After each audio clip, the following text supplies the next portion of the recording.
यहाँ हम श्री हरितालिका व्रत कथा के विषय में संपूर्ण महात्म्य, पूजन सामग्री, पूजन विधि, संपूर्ण कथा आरती सहित विश्लेषण कर रहे हैं। श्री गणेशाय नमः। कल हरितालिका तीज व्रत कथा है। श्री हरितालिका व्रत कथा जिसके संबंध में यह माना जाता है कि यह सौभाग्य प्राप्ति की कथा है। पूजन सामग्री में केला स्तंभ, दूध, सुहाग पिटारी, गंगा जल, दही, तरकी, चूड़ी, चावल, घी, बिछिया, फूलहार, शक्कर, कंघा, मस्तिका, शहद, शीशा, चंदन, कलश, नारा, डोरा, केसर, दीपक, सुरमा, फल, पान, मिस्सी, धूप, कपूर, सुपारी, महावर, वस्त्र, सिंदूर, पकवान, यज्ञोपवीत और मिठाई, यह सब सामग्री है। पूजा मंत्र ओम नमः शिवाय सर्वाण्य सौभाग्यम संतति शुभाम प्रयच्छ भक्ति युक्तानां नारीणां हर वल्लभे। हरितालिका तीज महात्म्य। हरितालिका तीज का यह प्रसिद्ध व्रत भादों के शुक्ल पक्ष में तृतीया को किया जाता है। तृतीया तिथि को किए जाने के कारण स्त्रियों में यह व्रत अधिकतर तीजा नाम से माना जाता है। कुंवारी लड़कियों में यह व्रत इच्छित वर पाने की आशा से और विवाहित स्त्रियां सुहाग की रक्षा और पति की सुख की कामना करके करती हैं।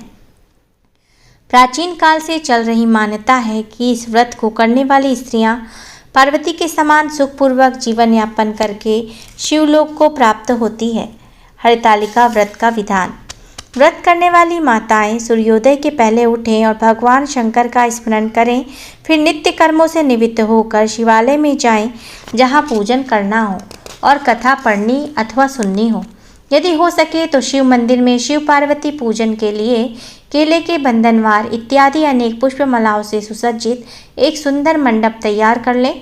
सुहाग चाहने वाली स्त्रियों को शंकर पार्वती की बालू अर्थात रेत की प्रतिमा बनाकर उसे इस मंडप में स्थापित कर पूजा करनी चाहिए। पूजा में शिव पार्वती से संबंधित कोई भी स्तोत्र अथवा शिव चालीसा पढ़ कर सकते हैं।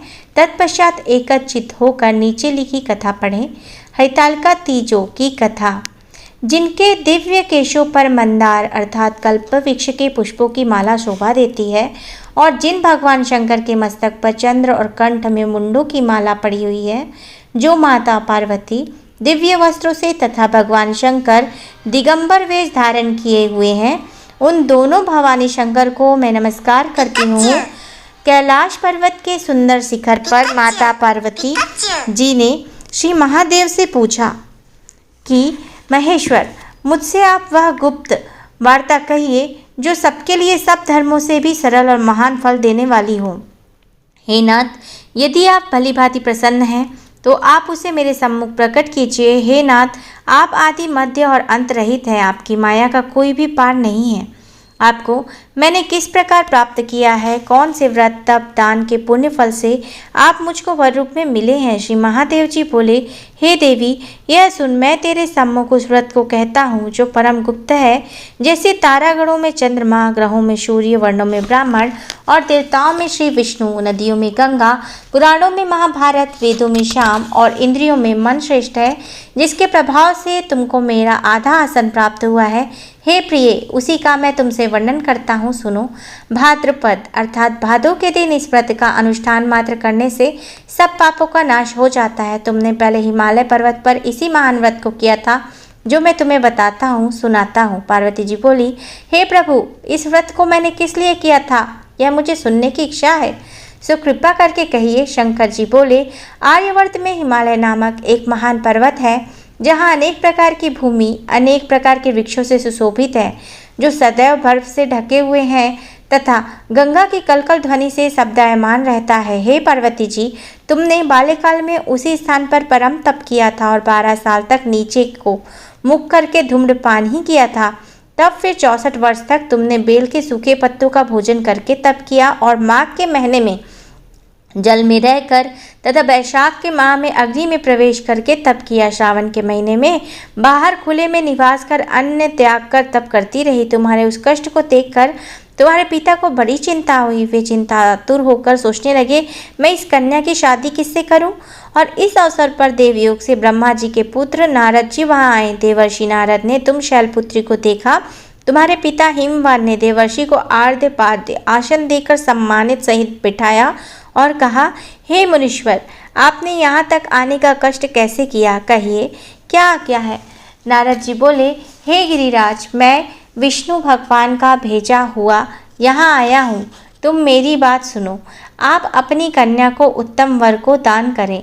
ब्रह्मा, इंद्र, शिव आदि देवताओं में विष्णु भगवान के समान कोई भी उत्तम नहीं है, इसलिए देवताओं में विष्णु भगवान के समान कोई भी उत्तम नहीं है, इसलिए मेरे मत से आप अपनी कन्या का दान भगवान विष्णु को ही दे। हिमवान बोले, यदि भगवान वासुदेव स्वयं ही कन्या का ग्रहण करना चाहते हैं और इस कार्य के लिए ही आपका आगमन हुआ है तो यह मेरे लिए गौरव की बात है। मैं अवश्य उन्हें ही दूंगा। हिमवान का यह आश्वासन सुनते ही देवर्षि नारद आकाश में अंतर्ध्यान हो गए और शंख, चक्र, गदा, पद्य एवं पीताम्बरधारी भगवान विष्णु के पास पहुँचे। नारद जी ने हाथ जोड़कर भगवान विष्णु से कहा, प्रभु, आपका विवाह कार्य निश्चित हो गया है। इधर हिमवान ने पार्वती जी से प्रसन्नतापूर्वक कहा, हे पुत्री, मैंने तुमको गरुड़ध्वज भगवान विष्णु को अर्पण कर दिया है। पिता के इन वाक्यों को सुनते ही पार्वती जी अपनी सहेली के घर गई और पृथ्वी पर गिरकर अत्यंत दुखी और विलाप करने लगी। उनको विलाप करते हुए देखकर सखी बोली, हे देवी, तुम किस कारण से दुख पाती हो, मुझे बताओ, मैं अवश्य ही तुम्हारी इच्छा पूर्ण करूंगी। पार्वती बोली, हे सखी, सुन, मेरी जो मन में अभिलाषा है सुनाती हूँ। मैं श्री महादेव को वरण करना चाहती हूँ और मेरे इस कार्य को पिताजी ने बिगाड़ना चाहा है, इसलिए मैं निसंदेह इस शरीर का त्याग करूंगी। पार्वती के इन वचनों को सुनकर सखी ने कहा, हे देवी, जिस वन को तुम्हारे पिता ने ना देखा हो तुम वहाँ चली जाओ। और तब हे देवी पार्वती, तुम अपनी सखी का यह वचन सुनकर ऐसे वन को चली गई। पिता हिमवान ने तुमको घर पर ना पाकर सोचा कि मेरी पुत्री को कोई देव, दानव अथवा किन्नर हरण कर ले गया है। मैंने नारद जी को वचन दिया था कि मैं पुत्री का गरुड़ध्वज भगवान के साथ वरण करूंगा। हाय, अब यह कैसे पूरा होगा? ऐसा सोचकर वे बहुत चिंता आतुर होकर मूर्छित हो गए। तब सब लोग हाहाकार करते हुए दौड़े और मूर्छा दूर होने पर गिरिराज जी से बोले कि हमें आप अपनी मूर्छा का कारण बताओ। हिमवान बोले, मेरे दुख का यह है कारण कि मेरी रत्न रूपी कन्या को कोई हरण कर ले गया या सर्प डस गया अथवा किसी सिंह या वाग्य ने मार डाला। वह ना जाने कहाँ चली गई, उसे किसी राक्षस ने मार डाला है। इस प्रकार कहकर गिरिराज दुखित होकर ऐसे कांपने लगे जैसे तीव्र वायु के चलने पर कोई वृक्ष कांपता है। और तत्पश्चात हे पार्वती, तुम्हें गिरिराज साथियों सहित घने जंगल में ढूंढने निकले और सिंह, वाघ, रीछ, हिंसक जंतुओं के कारण वन महाभयानक प्रतीत होता था।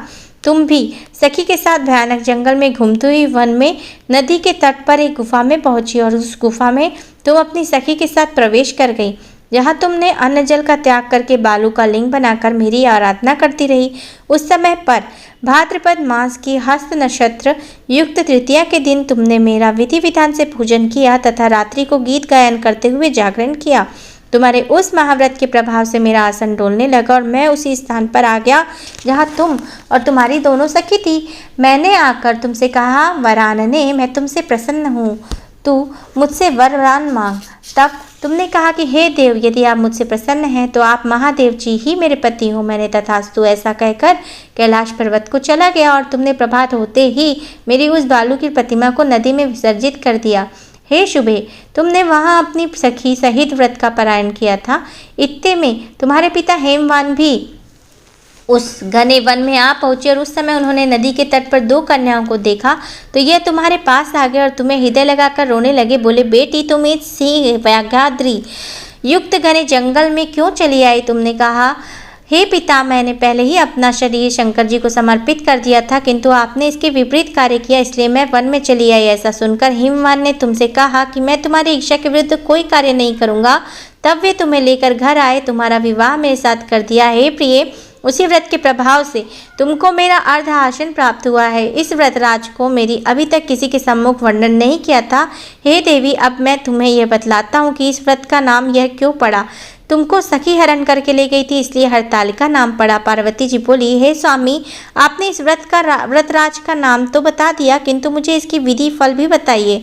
इसे करने से किस फल की प्राप्ति होती है? तब भगवान शंकर जी बोले, इस स्त्री जाति के अत्य उत्तम व्रत की विधि सुनिए। सौभाग्य की इच्छा रखने वाली स्त्रियां इस व्रत को विधि पूर्वक करें। केले के खंभों से मंडप बनाकर उसे बंधनवारा से सुशोभित करें। उसमें विविध रंगों के उत्तम रेशमी वस्त्र कि चांदनी ऊपर तान दे, चंदन आदि सुगंधित द्रव्यों का लेपन करके स्त्रियां एकत्र हो शंख, भेरी, मृदंग आदि बजावे, विधि पूर्वक मंगलाचार करके श्री गौरी शंकर की बालू निर्मित प्रतिमा स्थापित करें। फिर भगवान शिव पार्वती जी का गंध, धूप, पुष्प आदि से विविध पूजन करें। अनेकों नैवेद्यों का भोग लगाएं। रात्रि जागरण करें। नारियल, सुपारी, जवारी, नींबू, लौंग, अनार, नारंगी आदि ऋतु फलों और फूलों को एकत्रित करके धूप, दीप आदि से पूजन करके कहें, हे कल्याण स्वरूप शिव, हे मंगल स्वरूप शिव, हे मंगल रूप माहेश्वरी, हे शिव, सब कामनाओं को देने वाली देवी कल्याणी रूपी तुम्हें नमस्कार है। कल्याणी माता पार्वती, हम तुम्हें नमस्कार करते हैं। भगवान शंकर को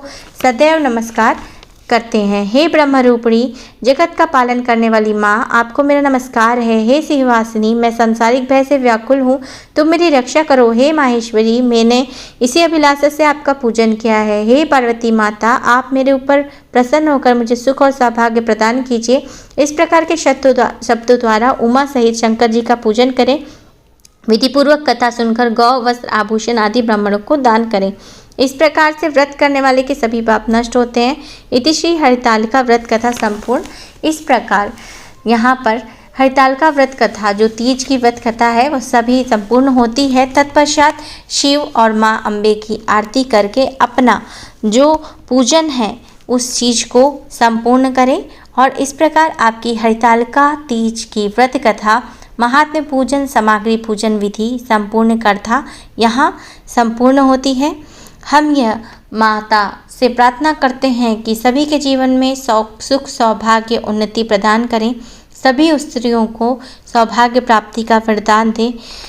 इस प्रकार हमारा यह स्पिरिचुअल और आध्यात्मिक चैनल है। यदि आपको पसंद आए तो कृपया सब्सक्राइब, लाइक और शेयर जरूर करें।